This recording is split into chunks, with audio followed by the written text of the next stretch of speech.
নমস্কার সবাইকে, স্বাগত জানাই আমাদের চ্যানেলে। এই ভিডিওটি হচ্ছে আমাদের নেদারল্যান্ডস ভ্রমণের শেষ পর্ব। সকালটা ছিল বড়ই বেজার, তেমন কিছু না, মানে হচ্ছে আকাশের মুখ ছিল ভারী ভার। তবে বৃষ্টি ভেজা এই দিনটি আমরা উপভোগ করতে ছাড়িনি। 365 দিনের মধ্যে বছরে 300 দিন নাকি এই গ্রয়িঙ্গেনে বৃষ্টি হয়। আমস্টারডামের মতো এই শহরটিরও চারিপাশে রয়েছে ক্যানেল। তবে শোনা গেছে যে এই শহরটি নাকি জলাভূমির ওপর আর্টিফিশিয়ালভাবে তৈরি করা হয়েছিল।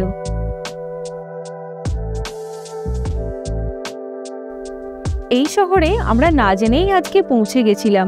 বছরের সবথেকে বড় উৎসবটি নাকি আজকে উদযাপন করা হবে, সিন্টারক্লাস অ্যারাইভেল। তার মানে হচ্ছে ক্রিসমাসের আগে সান্টা ক্লজের আগমন উৎসব আজকে সেলিব্রেশন হচ্ছে এখানে।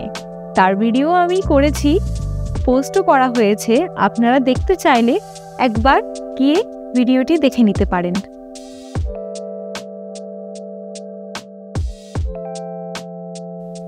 আমরা যেহেতু ক্রিসমাসের আগে এসেছিলাম, তাই নেদারল্যান্ডসের এই ঐতিহ্যপূর্ণ ঐতিহাসিক অনুষ্ঠানের আমরা সাক্ষী হতে পেরেছি।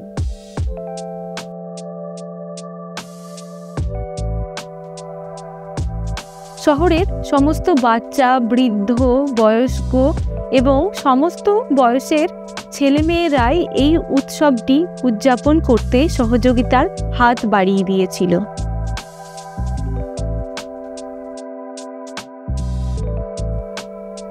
এখন আমরা এগিয়ে যাব একটু বাজারের দিকে। হুট করে বৃষ্টি পড়ার জন্য টেম্পারেচার এত কমে যাবে সেটা আমরা বুঝতে পারিনি। তাই এখন আমাদের নিজেদের প্রাণ বাঁচানোর জন্যে কিছু টুপি মাফলার কেনা অত্যাবশ্যক হয়ে দাঁড়িয়েছে। আর চলুন সেই সাথে আপনাদের গ্রনিঙ্গেন সিটিটার একটু ট্যুরও করিয়ে দিই।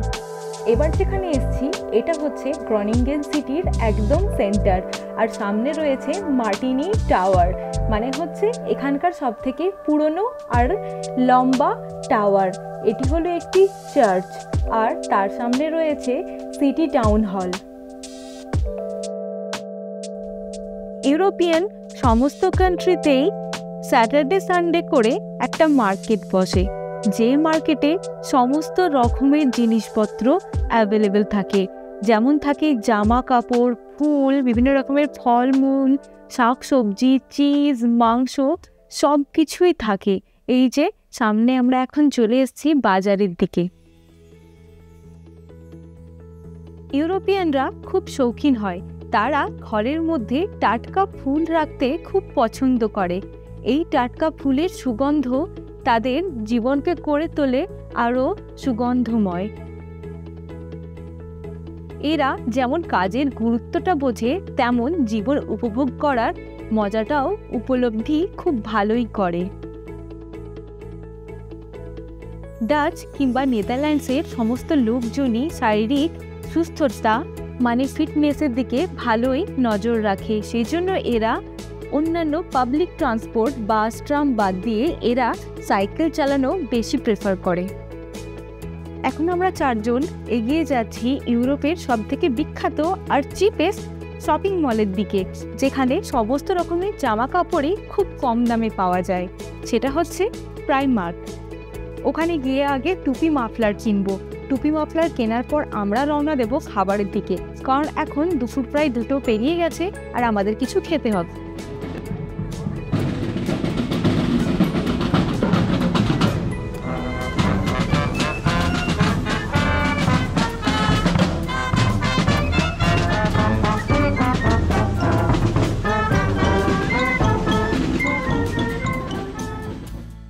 সেই বাহানায় একটু সিন্টারক্লাস অ্যারাইভেলের আজকে একটু প্যারেডে দেখে নেওয়া হলো।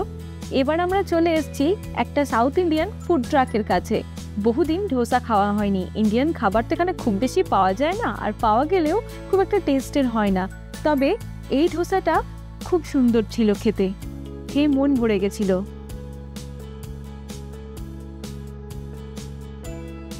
খাওয়া দাওয়ার পর এখন আমরা এই বৃষ্টি ভেজা দিনে চলে এসেছি সিটির একেবারে মধ্যে অবস্থিত, যেটা ছুটির দিনেই একমাত্র বসে এই বাজারটিতে, যেখানে সব রকমের জিনিসপত্রও আছে। তবে দেখতে পেলাম হ্যান্ডমেড এখানে জ্যামও বিক্রি করছে। তো যাই হোক, এখন আমরা বাড়ির জন্য কিছু জিনিসপত্র কিনছি। ও, এখানে দেশের মতো কচুও পাওয়া যায়।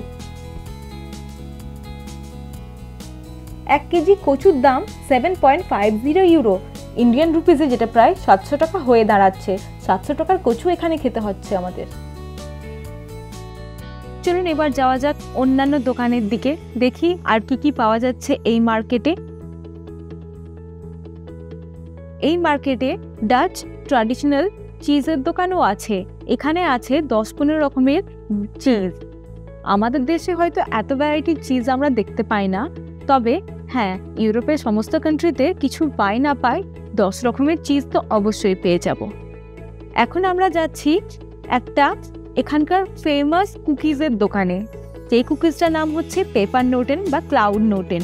চলুন তাহলে দেখাচ্ছি এই কুকিজগুলো ঠিক কেমন দেখতে হয়, যেটা আমরা বাড়ির জন্যও কিছু নিয়েছি আর আমাদের জন্যও কিছু নিয়েছি। এই কুকিজগুলো বিভিন্ন ফ্লেভারের রয়েছে। স্ট্রবেরি রয়েছে, এর মধ্যে ড্রাই ফ্রুটসের একটা মিক্সচার রয়েছে, আরও রয়েছে বিভিন্ন রকমের ফ্লেভার, ক্যারামেল, চকলেট। আর এই পুতুলটা তার সাথে অবশ্যই ফ্রি দেবে না। আর সামনে বাটিতে টেবিলের ওপর রয়েছে সব স্যাম্পলগুলো, আপনি টেস্ট করে দেখতে পারেন। খেয়ে যেটা ভালো লাগবে আপনি তারপর সেটা পারচেস করতে পারবেন। তো এবার আমরা সেই জন্য সব কুকিজগুলো ট্রাই করে দেখছি কোনটা বেশি ভালো খেতে।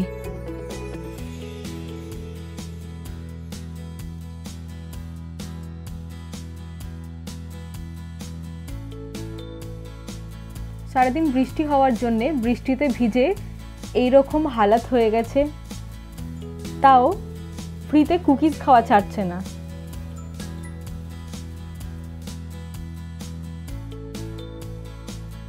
কুকিজ কিনে প্যাকেটগুলো বাড়িতে রেখে এখন আমরা এগিয়ে যাচ্ছি নেদারল্যান্ডসের আরেকটি জনপ্রিয় হিডেন প্লেসের দিকে, যেটার নাম হচ্ছে রাইট ডিপ। রাইট ডিপ যাওয়ার জন্য আমরা বাস নিয়েছিলাম আর আমাদের প্রায় 20 মিনিট মতো লেগেছিল। তো এখন আমরা পৌঁছে গেছি রাইট ডিপে। গ্রয়িঙ্গেন শহরের বা উত্তর নেদারল্যান্ডসের মেন পোর্টটি অবস্থিত হচ্ছে এই রাইট ডিপে। আর এখানকার এই রং বেরঙিন বাড়িগুলোকে বানানো হয়েছে স্ক্যান্ডিনেভিয়ার বিল্ডিংগুলো অনুসারে। তবে এই জায়গাটি আরেকটি নামে যথেষ্ট বিখ্যাত, সেটা হচ্ছে হার্ট অফ গ্রয়িঙ্গেন। এই জায়গাটা আপনাদের কেমন লাগলো আপনারা কমেন্ট সেকশনে অবশ্যই জানাবেন।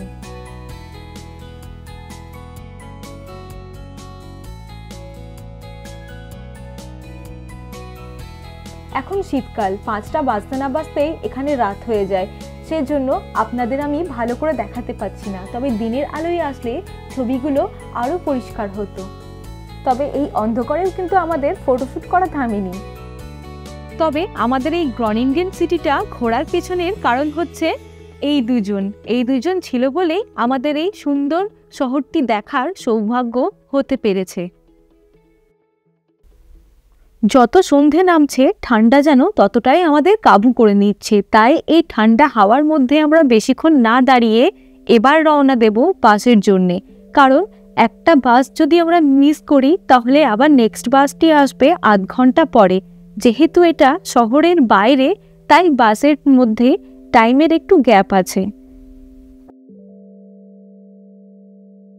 এখান থেকে বেরিয়ে আমরা পৌঁছে গেছি প্ল্যান মতো ইটালিয়ান রেস্টুরেন্টে ডিনারের জন্য।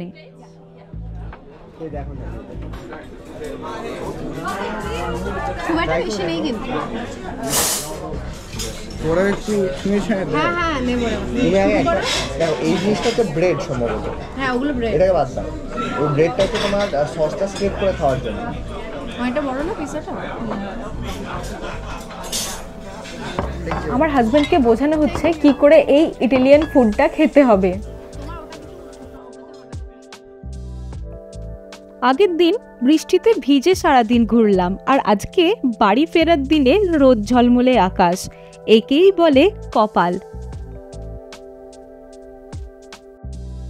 এখান থেকে বাস ধরে এবার আমরা এগিয়ে যাব গ্রনিঙ্গেন রেলওয়ে স্টেশনের দিকে। তারপরে আমাদের পৌঁছতে হবে আমস্টারডাম।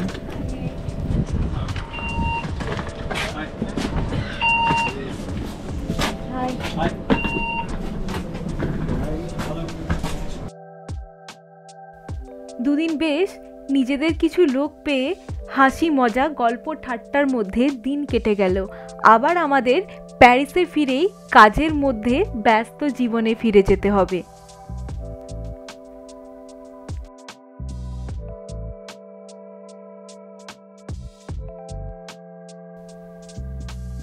এখান থেকে ট্রেন ধরে আমরা এখন যাব আমস্টারডামে, আর সেখান থেকে আমাদের নিতে হবে প্যারিসের জন্য বাস। এই ট্রেনে আমাদের আমস্টারডাম পৌঁছতে প্রায় 2-2.5 ঘন্টা লাগবে, আর আমস্টারডাম থেকে প্যারিস পৌঁছতে প্রায় 5-6 ঘন্টার ওটা বাস জার্নি হবে আমাদের। এখন চলুন ট্রেনে ওঠা যাক, কারণ আর 10 মিনিট আছে ট্রেন ছাড়তে। এবার সবাইকে বিদায় জানিয়ে রওনা দিলাম আমস্টারডামের দিকে। তবে যাওয়ার পথে আমরা বেশ কিছু সুন্দর মুহূর্ত আমাদের ক্যামেরায় ক্যাপচার করতে পেরেছি, সেইগুলোই থাকবে আপনাদের সামনে। যেমন আমরা এই কালো আকাশের মধ্যে ক্যামেরাবন্দি করতে পেরেছি রামধনুকে।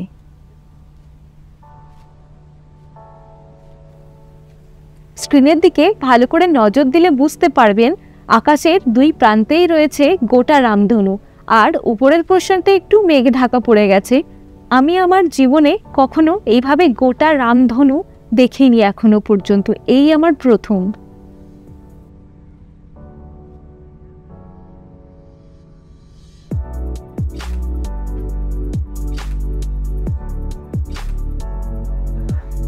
আর পুরো মাঠ জুড়ে রয়েছে উইন্ড টারবাইন, যেগুলো থেকে ইলেকট্রিসিটি উৎপন্ন করা হয়।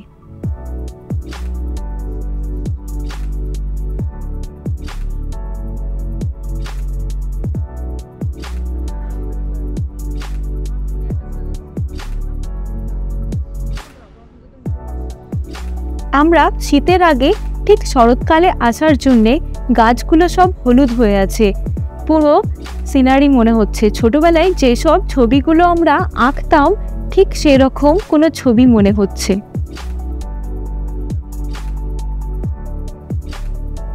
এই ট্রেন জার্নিটি আমাদের সম্পূর্ণ করতে লেগেছিল 2 থেকে 2.5 ঘন্টা। তবে আমাদের প্রায় অর্ধেক পথে এই রামধনুটি সাথ অবশ্যই দিয়েছিল।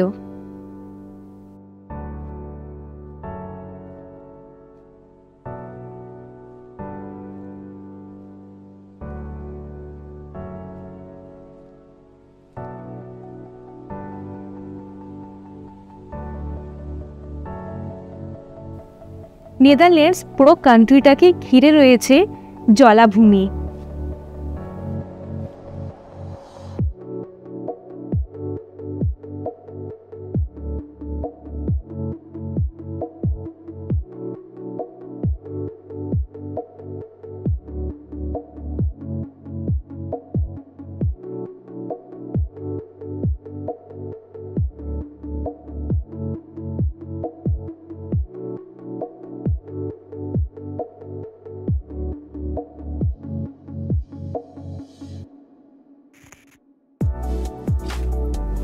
এখন আমরা প্রায় আমস্টারডাম সিটির কাছাকাছি চলে এসেছি।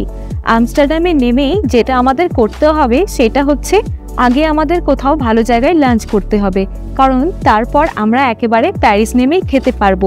সেটা প্রায় এখনো 7-8 ঘন্টার ব্যাপার।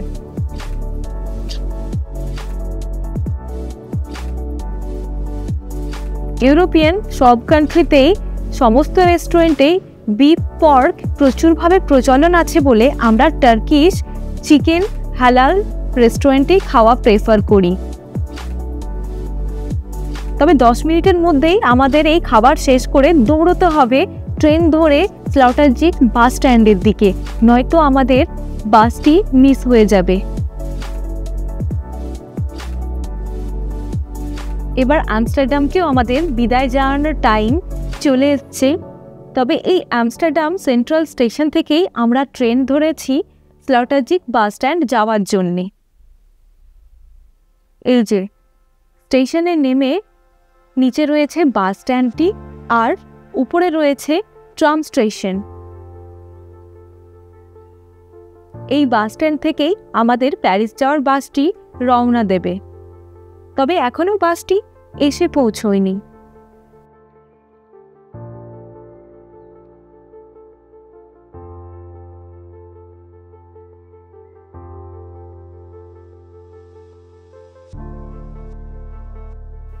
অনেক খারাপ আর ভালো স্মৃতি নিয়ে আমস্টারডাম গ্রনিঙ্গেন নেদারল্যান্ডসের ব্লগটি আমি এখানেই শেষ করছি।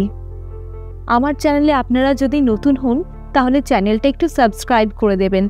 কিছু ভালো লাগলে সেটাও কমেন্টে জানাবেন, আর খারাপ লাগলে সেটা তো অবশ্যই কমেন্ট করে জানাবেন। আর কিছু আপনারা যদি আমাকে সাজেশন দিতে চান তাহলে সেটাও আমাকে জানাতে পারেন। দিনের শুরু হয়েছিল আলো দিয়ে আর দিনটাও শেষ হচ্ছে আলো দিয়ে। ভিডিওটির এন্ডিংয়ে আমি কিছু স্ক্রিনে আরও আমাদের নেদারল্যান্ডসের ব্লগ আমি অ্যাড করে দেব, আপনারা চাইলে একবার গিয়ে দেখে নিতে পারেন। আর আপনাদের সম্ভব ছাড়া তো এগোনো সম্ভব হবে না, তাই এখনও অবধি যারা আমার সাথ দিয়েছেন তাদের অনেক অনেক ধন্যবাদ।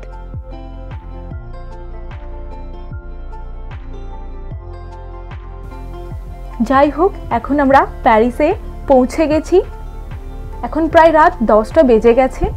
এখান থেকে আমরা মেট্রো নিয়ে এবার রুমের দিকে ফিরে যাব। ভিডিওটি ভালো লেগে থাকলে কমেন্ট আর লাইক করে জানাবেন। And thank you for watching.